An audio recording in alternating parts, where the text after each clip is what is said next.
আজকে একটা নতুন ট্রেজার আইটেম হবে আর ওইটা হচ্ছে ডাবের ফুডিং। আমি কখনো খাই নাই, ফার্স্ট টাইম খাবো, আর কখনো বানাইও না, এই ফার্স্ট ট্রাই করবো। আর আমি সবসময় এডিট করার সময় আমার অ্যানিটা মেও এটা করবেই। আসসালামু আলাইকুম, আশা করি সবাই ভালো আছেন। আলহামদুলিল্লাহ আমিও ভালো আছি। মাই ডেইলি লাইফ স্টাইল ব্লগে আপনাদের সবাইকে স্বাগতম। আর আমি আজকে ডাবের ফুডিং বানাবো। আর আমি যেটা বলতে চাইছিলাম যে আমার অ্যানিটা মানে আমার বিড়ালটা সবসময় আমার কোলে ঘুমাই থাকে আমি কোনো কাজ করার সময়, এখনো ঘুমাই রয়েছিল।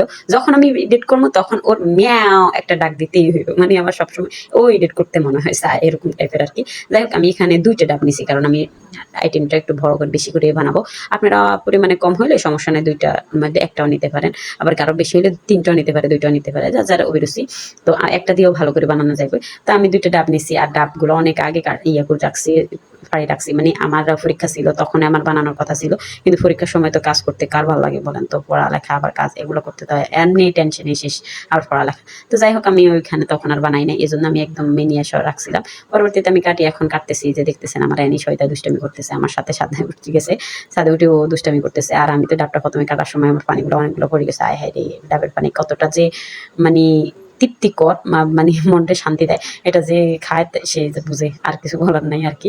পরবর্তীতে আমি এখানে এনে আমি চিকেন নিছি। আর চিকেন নেওয়ার কারণটা হচ্ছে যেন ওইখানে যে ডাবের একটা ময়লা থাকে, বা ময়লা বলতে একটু আঁশ টাশ থাকে, ওই আঁশগুলা চেকে নিতে হবে। তো ডাবের এখানে নারকেল নামে একদম পাতলা নারকেল হয়েছে, মানে ডাবটা না একদম পাতলা হয়েছে।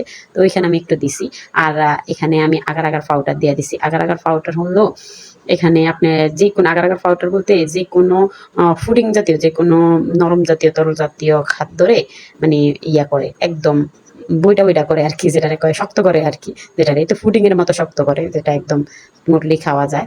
যাই হোক, এটা ডেজার্ট আইটেমের মধ্যে পড়ে।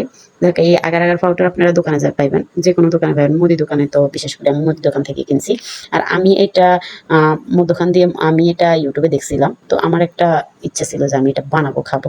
তো এই ফুড ইয়েটা কোথায় পাবো, আগার আগার পাউডার কোথায় পাবো? তো আমার ছোট বোন বলে দিছে যে আগার আগার পাউডার দোকানে, যে কোনো দোকানেই পাইবেন, মুদি দোকানে। তা আমি কি করলাম, মা ওর কথা শুনে সত্যি সত্যি নিয়ে আসলাম। আনার পরে আমি তো পরীক্ষা ছিল তখন আর বানাইতে পারিনি। ও আমারে বানানোর জন্য দুধও দিছিল, কারণ আমি এখানে শুধু এই ফুটিং বানাবো না, দুধের ফুটিং বানাই, তারপর একটা ডেজার্ট আইটেমও করবো। তো ওইটা ভিন্ন বানাইছি। এখন আপনারা যা এটা দেখতেছেন, এটি বানাইতেছি। তো আমি স্বাদ মতো চিনি দিয়ে দিছি, মানে আপনাদের স্বাদ অনুযায়ী চিনি দিবেন আপনারা। আমি একটু চিনি, ফুটিংয়ের মধ্যে একটু মিষ্টি বেশি হলেই ভালো লাগে, আর যাদের তো ডায়াবেটিস আছে তারা তো একটু মিষ্টি কম খাবেন অবশ্যই। আর আমি একটু নাড়তেছি, কারণ এটা নাড়লে একটু ঘনত্ব আরো বাড়বে, একটু নাড়তেই হইব। তো আমি নাড়তেছি। আর এখানে সবাই কিন্তু লবণ দিতে দেখি নাই, আমি ইউটিউবেতে দেখছিলাম, তখন লবণ দেয় নাই। আমার কাছে একটু নুনতা নুনতা হলে ভালো লাগতো, মানে একটু সামান্য। তো আমি একটু লবণও দিয়ে দিছি, দিয়ে এখন একটু জাল করে নিছি, 2-3 জাল করে নিছি। নেওয়ার পরে আমি ইয়েটা অফ করে, চুলাটা অফ করে দিছি। আর চুলাটা অফ করে দিয়ে আমি 20 মিনিটের মতো আমি অন্য জায়গায় যাই, মানে একটা কাজ করতে গেছিলাম, 20-30 মিনিট লাগিয়েছে। তো আমি ভাবছি এটা ইয়ে হোক, ঠান্ডা হোক, তো আমি একটা বাটির মধ্যে ঢেলে নেব। বাট আমি বাটির মধ্যে ঢালতে পারি নাই, ওইটা ওইখানে সুন্দর মতো একদম ইয়ের মতো হয়ে গেছে, এই সুন্দর করে ভইটা হয়ে গেছে, মানে ফুডিংটা হয়ে গেছে একদম পারফেক্ট ভাবে। তো আমি আর এটা ধরি নাই, যাক হয়ে গেছে। আমি এবার ছুরি দিয়ে ছোট ছোট করে কেটে নিয়েছিলাম। এই যে আমি বক্সও রেডি রাখছি। আর এই দেখছেন আমি কিন্তু ওই ইয়ার পুডিংটাও বানাইছিলাম, দুধের পুডিংটাও বানাইছিল আগার পাউডার দিয়ে। আবার ওটা আরেকটা সিস্টেম আছে, বাট এটা মানে ডাবের যে পানির পুডিংটা হয়, ওই পুডিংটা আগার আগারে লাগে। আর আগার আগার পাউডার আমি তো বলছি আপনাদের, যে কোনো মুদি দোকানে চাইলে আপনাদের দিয়ে দিবে। তো আমার এটা হয়ে গেছে। হওয়ার পর আমি কি করলাম, ছুরি দিয়ে আপনাদের যে কোনো সাইজ করে নিতে পারেন। আমি তো ইয়ে করে রাখছি, এটা একদম ইয়ার মতো, চকলেটের মতো, বা এমনি সস বি ইয়ে খাইতে পারেন। পুডিংটা অনেক মজা হয়েছে, ডাবের পুডিংটা বেশি মজা হয়েছে। দুধের পুডিং এর চাইতে আমার কাছে ডাবের পুডিংটাই বেশি ভালো লাগছে, কারো যার যার হয়েছে। আমি ছোট ছোট করে কেটে এখন নাই দেখছেন আমার সুন্দর মতো হয়ে গেছে। আপনারা যত বড় সাইজ করেন বা ছোট সাইজ করেন, অনেকগুলো আমি একদম আপনাদের দেখানোর জন্য এটা রাখছিলাম। এটা দেখছেন একদম সুন্দর করে।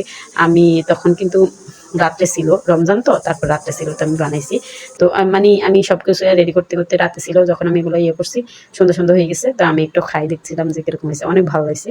আর আপনারা আমার ভিডিওগুলো ভালো লাগলে লাইক কমেন্ট শেয়ার করতে ভুলবেন না, প্লিজ প্লিজ সাবস্ক্রাইব করবেন। আর যারা যারা এখনো পর্যন্ত ডাবের পুডিং খান নাই, আমি বলতেছি একবার হইলেও ট্রাই করবেন, এটা এত মজা হয়।